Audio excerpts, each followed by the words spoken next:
have to ask, before we dig into all the new exciting things at Applebee's, you also own IHOP, and this happens to be National Pancake Day, and I saw IHOP trending on Twitter. I woke up, top Google search. That's great. Yes.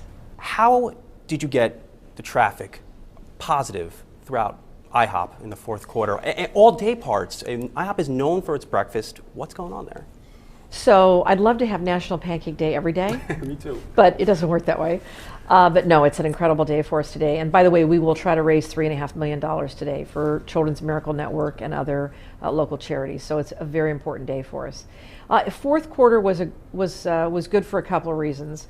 First and foremost, I think I mentioned on the investor call last week that we had gotten together with our franchisees, and the large majority of them voluntarily added more money to the National Advertising Fund. Mm-hmm. So there's no question fourth quarter benefited from all that additional advertising, most of which went into television, some of it went into social digital. That clearly had a benefit.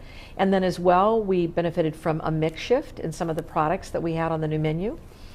And then as well, a bit from the average check. But when you add it all up, we had the largest increase we've had in over a decade.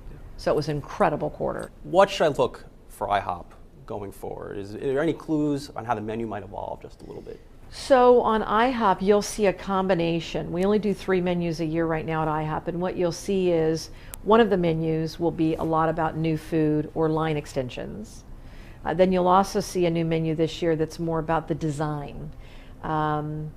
Originally, we'd received a lot of feedback that people thought it was too complicated, wasn't easy to navigate. So this new menu that we produced last year, and then you'll see a new version of it this year, really makes it simple, easy to read, easy for you to navigate. You combine that with sort of fresh graphics and a new modern approach, along with some of the food type.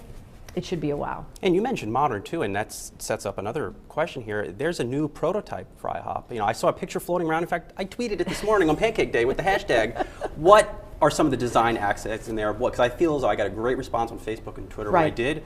What is that new prototype? So we have been doing the refresh remodel for several years at IHOP, but we really have an opportunity, we think, to do a full remodel, more of a major remodel, both on the exterior and the interior, to sort of bring this new IHOP to life, the new modern IHOP, if you will, with some sort of special things inside. And so we went through alpha testing. We're now in beta testing in about 28 restaurants throughout the United States. Assuming it goes well, towards the end of the year, we would be able to release that to the system. And what you would start to see over the next couple of years is that new innovation of IHOP. Very exciting. Want to keep some secrets, but you can see from what you probably saw in the picture that it's pretty exciting, very modern, very contemporary, yet has some of those elements that you remember. We still know it's IHOP. Right, from your childhood that are special and unique and make us, and as I said, just a few surprises. One thing also that catch my eye too is the international expansion with Applebee's. I think it feels as though investors are focused on the US, but you're starting to open up more locations over there with cool looking designs too. Yeah, the international side of the business is small, but it's a huge opportunity for us in terms of growth. And we have found some wonderful, wonderful partners that we've begun working with, mainly in Asia and the Middle East and the Americas, but we certainly can go anywhere. And one of the things we found out recently is this notion of keeping it the same footprint everywhere doesn't work internationally. And so if you think about it internationally, we really have a lot of malls, because that is the place to, especially in the Middle East, that is the place to entertain and to go. So this notion of Applebee's in a mall or an inline or an end cap, that's really an opportunity. But that standard 5,000 square feet doesn't really work internationally.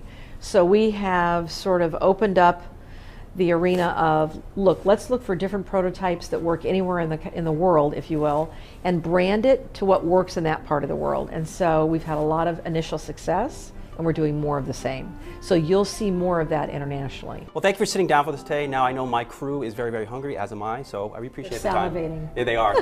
Thank you so much. You're very welcome. Thank you.